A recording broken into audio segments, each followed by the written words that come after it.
NASCAR Cup Series races officially concluded from Daytona International Speedway, and we see a lot of big crashes, a couple flips in the race, and a very surprising upset and shocking winner at Daytona. What's going on, guys? It's Daniel, and welcome back to our video. I just got done watching NASCAR Cup Series race in Daytona International Speedway, the Coke Zero Sugar 400. We had quite a bit to talk about from this race. Let's go and talk about it. So at the start of the race, you had Michael McDowell lead the field from the inside with Todd Gillen on the outside, and Michael McDowell and Todd Gillen balanced side by side for the race lead for about 4 or 5 laps, with eventually Michael McDowell being able to clear for the race lead. And then we started seeing some fantastic and great racing. Austin got to the lead a couple laps later in lap number 6, and then the field went 3 wide for basically the top 30 all the way to the back of the group. And eventually you had guys like Josh Berry who got up to the front and took the race lead and led for a bit. Joey Logano led. You saw Todd Gillen lead. You saw some great racing early in stage number 1. They maintained 3 wide. They're making some pretty bonsai and great moves. Coming to the white flag of stage number 1, a lot of chaos started happening, but Josh Berry got in front of everybody, and coming off the final corner, Josh Berry would win stage number 1. During the caution and on pit road, everyone decided to come down pit road, and Daniel Suarez's car basically caught fire out of nowhere, and an engine failure ensued. Basically, I've never seen a car melted like that before in my life. This would take Daniel Suarez out of contention, while he did have Joey Logano also win the race off of pit road. So then on the next restart, had some guys come down and top off like Tyler Reddick, Eric Jones, Chase Briscoe, Cody Ware, Austin Hill, Noah Gragson, Shane Van Gisbergen, among the guys that came down pit road while the rest leaders stayed out. So then on the restart, you had Joey Logano lead the field from the outside with Chris Buescher on the inside, and Joey Logano got a fantastic restart and was able to clear for the race lead. Logano would lead for a few laps, and then eventually Bubba Wallace, he got a fantastic run, and he was able to get up the front and get the race lead and continue to dominate for the next 10 or 11 laps. And then a few laps later, the first big one would strike. Ross Chastain got turned in the back by Noah Gragson, who got hit by Corey LaJoie and Kyle Larson as well. LaJoie ran in the back of Noah Gragson, runs into Ross Chastain. This sends Ross Chastain across the racetrack, and a lot of drivers are collected, including Martin Truex Jr., Ross Chastain, Noah Gragson, Alex Bowman, Ty Gibbs, Austin Hill, Corey LaJoie, Denny Hamlin, John Nemechek, Eric Jones, William Byron, Chase Elliott, Kyle Larson, Ryan Preece, and Ryan Blaney among the drivers caught up in the incident and the wreck. Just a big mistake by Corey LaJoie, being way too over-aggressive, giving way too many pushes, and that could have absolutely been avoided. LaJoie's caused a lot of incidents this year. I know he had that big flip, and I still feel bad he had that flip, but that same token, same time, just a major mistake by Corey LaJoie, taking out a lot of contenders for absolutely no reason, being way too over-aggressive.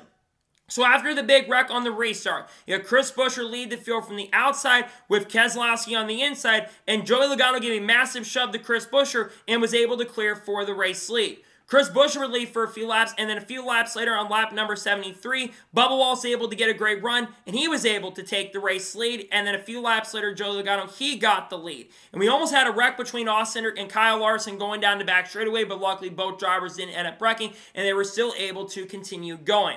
And then a few laps later, on lap 82, a ton of chaos would strike. Both Martin Truex Jr. and Eric Jones both had flat tires, and then Shane Van Gisbergen's car caught up in smoke, and the engine let go, bringing out the yellow. Tough break for SVG, who was just hanging back. It was in the top 10 before that engine issue happened. Tough break for Shane, who of course announced today he'll be going full-time Cup racing in 2025. Major tough break right there. And also tough break for Eric Jones and Martin Truex Jr., who I thought were going to have chances tonight. Tough break for Shane, was looking to get experience. This will take him out of contention in the race. So then during the caution, Kyle Busch, Michael McDowell, Zane Smith, Justin Haley, Austin Dillon, Austin or Cody Ware, Josh Berry, John Nemechek, Todd Gillen all came down pit road, while most of the rest leaders stayed out. So then on the restart, you had Joey Logano lead the field from the outside with Kyle Larson on the inside, and Kyle Larson got a fantastic restart and was able to clear for the race lead. Drivers started making moves and saw some really great racing coming to the end of stage number 2. Joey Logano, though, got a really fantastic, great run, tried to get by Kyle Larson, was able to clear him, and coming off the final corner, Joey Logano would win stage number 2. During the caution, we saw a little strategy where Brad Keselowski and Ricky Stenhouse Jr. both decided to stay out while the rest leaders came down pit road. But then the next lap, everyone else came down pit road, including Kyle Larson, Ricky Stenhouse Jr., Mark Truex Jr., Todd Gillen, Bubba Wallace, Carson Osbar, Chris Buescher, Eric Jones, all came down pit road to top off on fuel. So then on the restart, Michael McDowell lead the field from the outside with Josh Berry on the inside, and Michael McDowell got a fantastic run and was able to clear for the race lead, and he would continue to dominate this portion of the race as everybody ran on the top lane. But then we saw a move happen on lap 120 when Justin Haley made a really fantastic, great move, pulled out to the low line, and was able to pass Michael McDowell for the race lead, and he would take over control of this race and would dominate. And then we started seeing some fantastic, great racing where some guys are making some very major and big moves with about 20 laps to go in the race. But then everything would change with 20 laps to go as these guys were preparing for green flag pit stops. As John Remechek had some contact with Kyle Larson coming down the front straightaway, was battling hard for the lead. He gets turned by Kyle Larson after contact and Justin Haley bringing out the yellow. Just a mistake by Larson being a little over aggressive right there, and Nemechek also being a little over aggressive. But at that point, this would basically end the opportunity for field strategy to come into play. So then on the restart, you had Austin Cindric lead the field from the outside, inside, and outside with Brad Keselowski on the inside, and Austin Cindric got a great restart and was able to clear for the lead. And Brad Keselowski, basically his chance to win at the time, went up in smoke. With 13 laps to go, a few laps after the restart, NASCAR called Brad Keselowski for a restart violation. The reason they called him for a restart violation is because Brad Keselowski basically jumped the restart. Keselowski was just a little bit ahead. They tried to argue the case. A little bit controversial call to end Keselowski's chance to win at that time, it looked like. And basically, they were fighting their case to stay. But eventually, with 14 laps to go, he came down pit road to serve the penalty. And we saw a great battle between Michael McDowell and Austin Cindric for the race lead. And then the third lane really started coming in with Kyle Larson and Austin Cindric all battling really hard. Austin Cindric tried to make a move, then Kyle Larson sent it 3 wide through the middle and was able to pass both of them and get the lead. But then, with 8 laps to go, the second big one would end up striking. Michael McDowell got spun by Austin Cindric going into turn number 1. He goes out of the track, collects Joey Logano, nearly goes upside down, and collects Bubba Wallace, Logano, Justin Haley, Kyle Larson, Ryan Blaney, Alex Bowman, Tyler Reddick, Christopher Bell, William Byron, Ricky Stenhouse Jr., and all the other drivers were collected in that wreck. Just a lot of over-aggressive driving, but that's what happens. We're getting close to an end of a super speedway race. That's going to happen. At least in this situation, the car didn't end up blowing over, flipping over, very likely, but that could have been way worse than it was. Thank God everyone was okay after the wreck. Just over-aggressive driving by Cindric and Michael McDowell. That's what happens at super speedways. Tough break for a lot of guys, some of those fighting for playoff spots and some of those fighting for a regular season championship. So then on the next restart with 3 laps to go, you had Austin Cindric lead the field from the inside with Josh Berry on the outside, and they both battled really hard side by side with 3 laps to go. Going down the back straightaway, coming to 2 laps to go, they're battling very hard for the lead. And then the final big wreck would end up happening. Josh Berry got turned across the racetrack after some contact with Austin Cindric. They both skid across the racetrack, and Josh Berry ended up flipping upside down. And other drivers like Eric Jones, Austin Cindric, William Byron, Austin Dillon, Austin Hill, Todd Gillen, Zane Smith, Cody Ware were all collected in the big wreck and incident. We got to do something about the underbody of these cars. This is the second race in a row, and basically, technically, 3 flips have happened in the last couple weeks. 1 near flip with Michael McDowell, and 2 flips with Corey LaJoie and Josh Berry. Just craziness right there. They got to do something about it. Thank God Josh Berry's okay. NASCAR safety has definitely improved. One thing NASCAR's always been good at is safety. They've tried to put a shark fin on the car to hopefully fix it, but man, they have got to do something with these next-gen cars. I think the sealed underbody is a big issue with that. When the air gets under that, with aerodynamics, especially at very high speeds, that will cause those big incidents. Thank God Josh Berry is okay. Very scary situation. That could have been way worse. He skidded for like 100 feet. Thank God Josh Berry was okay after that. So then we get to the final restart. Yeah, Kyle Busch, who has not won all year so far, chooses the inside and leads on the restart with Harrison Burton on the outside. Kyle Busch gets a fantastic restart and was able to clear for the race lead and is actually able to pull out in front, choosing his lanes going down the back straightaway. But going down the backstretch, coming to the white flag, Harrison Burton and Christopher Bell started getting a really huge and great run. And coming to the white flag, Kyle Busch had a lead. He got out to, unfortunately, a big enough lead out of 4 5/10, and it looked like Kyle Busch was going to score the win tonight. But then all of a sudden, Parker Retzlaff gets a huge shove to Harrison Burton. Harrison Burton gets a massive run going into turn number 3. Kyle Busch tries everything to get back up there. He has a huge run coming to the checker flag, gets into Harrison Burton, forces him below the yellow line, but it would not be enough for Kyle Busch. And coming out the final corner, Harrison Burton pulls off a major upset and picks up his first career NASCAR Cup Series victory and picks up the Wood Brothers' 100th win in the NASCAR Cup Series. What a major shocker. Harrison Burton, a driver that I've criticized on this channel in the NASCAR Cup Series, a driver who is looking for a job going into 2025. But there's no denying he did what he had to do at the end of the race. He was nowhere near the fastest car all night, but he put himself in the right position and right time. You think about it too, the 100th win for the Wood Brothers, a very iconic team and organization. It's been 6 or 7 years, and we never thought Harrison Burton was going to be that driver that was going to get that 100th win. We all thought it was going to be Josh Berry. But it's really cool to see him win. We'll talk about my thoughts on the playoffs here in a second, but I'm really happy for Harrison. I hope he does find a ride for 2025 in the lower series because he's probably not going to be in a cup ride. I think this could help him get a chance and opportunity to still be in a cup ride, but still, very happy for Harrison. Congratulations to him. A major shakeup for sure. Was not expecting him to be a major threat tonight. Congratulations to Harrison Burton on picking up his first career NASCAR Cup Series win. That being said, going to the playoff picture, there's no reason a guy 32nd in the points should be competing for a championship. I'm sorry. This playoff format's frustrating. There's no reason a guy has a 26th place average finish who's only had 1 or 2 top 10s all year long. A guy who's been terrible all year, 32nd in the standings, should be competing for a championship. That's absolutely ridiculous. I'm not taking that away from Harrison. He did what he had to do tonight. But man, I really don't like this playoff format. And you're going to have guys like Bubba Wallace potentially and guys like Ross Chastain potentially miss the playoffs because a guy like Harrison Burton, who's going to do nothing in the playoffs, unfortunately, going to basically do nothing. But nonetheless, congratulations though to Harrison Burton picking up his first career win. He earned it at the end. First career win for Harrison Burton. So now we'll go ahead and take a look at the race results, and I'll give my score and thoughts on tonight's race. So Harrison Burton picks up the victory. Kyle Busch finishes second. Second straight top 5 for Kyle Busch. Man, so close to breaking that winless streak. Really tough break there for Kyle, but he put himself in position. It looked like he was going to have it at the end. This really was probably Kyle Busch's last chance and opportunity to make the playoffs this year, sadly. Tough break for Kyle at the end to not get the victory, but he did a really good job. Back-to-back top 5s. Kyle's confidence is probably coming back at this point. I know he's going to be defeated after not getting the win, but Kyle Busch had a really good car, ran top 5, top 10 all night. Wasn't the fastest car, but a really great night nonetheless for Kyle, but tough to see him not go to victory lane. Christopher Bell finishes third.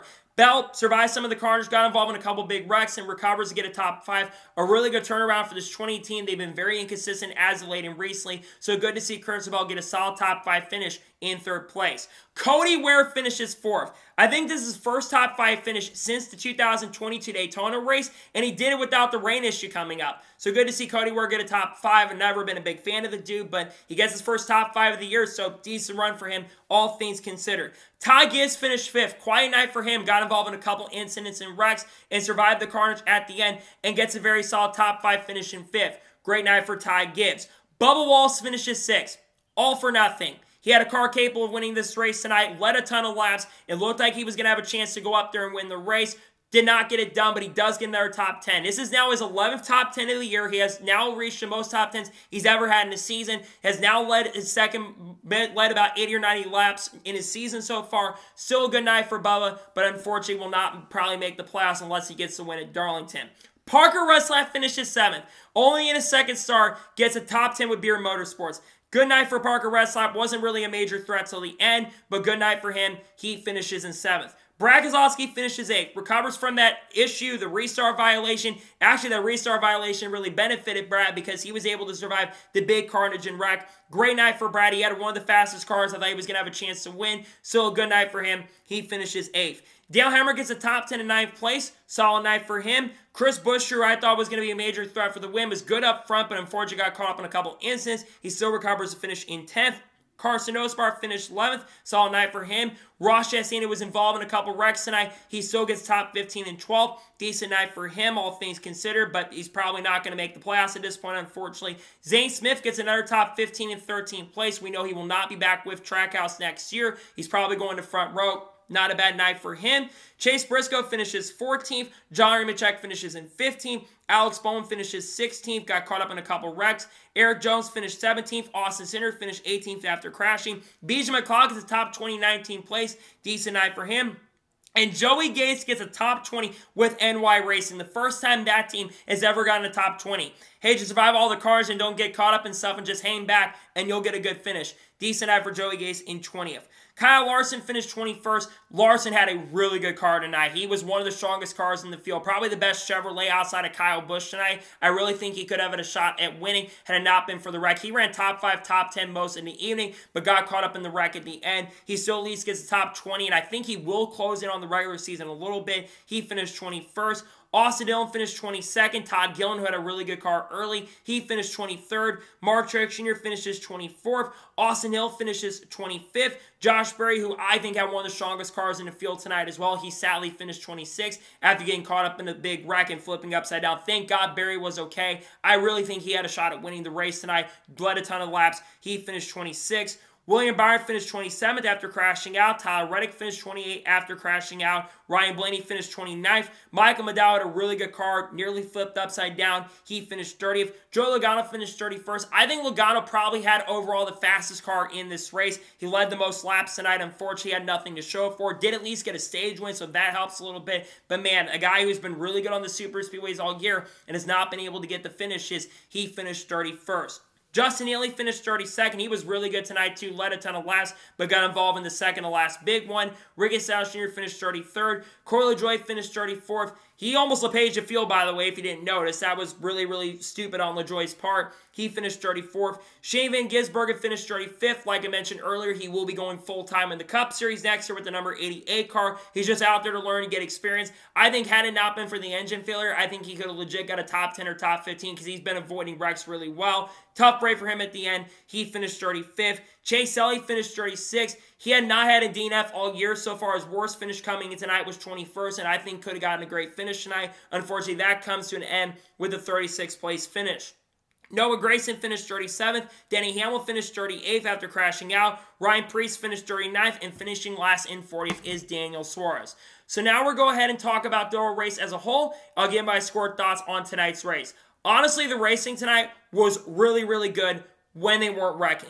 You had guys going 2 wide. You had guys going 3 wide. You had guys making ballsy moves. I really thought, and I was concerned we were going to get a lot of that fuel mileage racing, but it feels like tonight, because of the playoff situation, I think that really made this race very interesting without the field stuff. It made for wide open racing for the most part. It was very chaotic. It was very crazy. Sure, there were a lot of big wrecks and incidents and some stuff that could have been avoided for sure, but you're going to have that as super speedways overall. But I thought tonight, and it was a pretty good finish, all things considered tonight. At least the race actually finished under green this time. I know it was 10, and it didn't go to overtime, which is really, actually they did go to overtime, excuse me. But basically still had a really solid race, all things considered. I'm going to give tonight's NASCAR Cup Series race to Daytona overall a 9 out of 10. I really enjoyed it. The racing was great. Some big wrecks that definitely need to be worked on, especially with next-gen car. But nonetheless, a very solid night. I'm giving tonight's NASCAR Cup race overall a 9 out of 10 at Daytona. So, that is going to be it for tonight's NASCAR Cup Series race review from Daytona International Speedway. I want to thank you guys for watching. Please subscribe to the channel, notifications on, so if I win a video, it does go live on my channel. Follow me on Twitter, Facebook, and Instagram, and support on page as well. Link description below that, and comment your thoughts below on tonight's race. What are your thoughts on tonight's race? Let me know below. Let me know your thoughts in the comments below. And congratulate Harrison Burton on picking up a shocking victory. Let me know your thoughts in the comments below. Tomorrow on the channel, most likely, we're going to have the Truck Series race view from the Milwaukee Mile. Then we're also going to, on Monday, going to have a NASCAR news video discussing news over the course of the last couple days. And then on Tuesday, we're going to have a silly season update, breaking out all the silly season news, talk about drivers like Haley Deegan, Carl Levers, Bubba Wallace, you name it, and also Shane Van Gisbergen, of course, as well. Wednesday, we're going to have a NASCAR news video, more than likely, and do race picks for Xfinity at Darlington. And then on Thursday, we'll do race picks for the Southern 500 as well. So anyways, like I said, I want to thank you guys for watching tonight's episode, and I'll see you guys next time for more great, awesome NASCAR content and other motorsports content on the channel like this. Take care, everybody.